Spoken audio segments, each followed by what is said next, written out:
All right, so matchup number 2 is featuring the champion from last year, Chris Zach duo versus Jeff. So this is the battle of the general managers. The 2 general managers that are not in the league but are in the league. They're doing really good for the league, but they're not in the league. They're using their managers, Jeff and Chris, to kind of puppet them around and make sure they get the right spots. Awesome. Do what you guys got to do. This one is going to be a close one, though, in my opinion.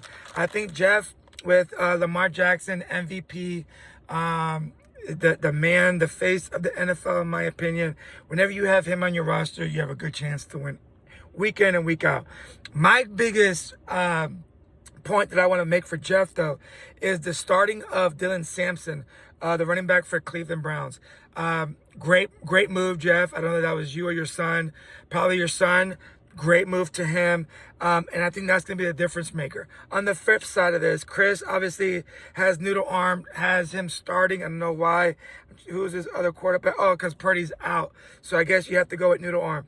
But what's intriguing about Chris's team is that Kenneth Walker III is starting to fall back in that backfield room for Seattle.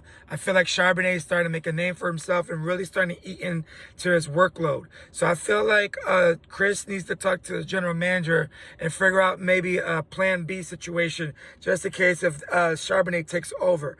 But when you have Jamar Chase on your team, even though he threw a dud last week, you always have a chance. I do not feel like he's going to have a dud this week. I definitely think he's going to ball out.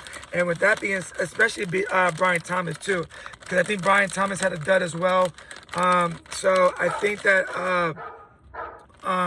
both of those 2 guys come back and have a good week for Chris. I think Chris comes out on top. I'm gonna say 124-120. Chris over Jeff. On to matchup number 3.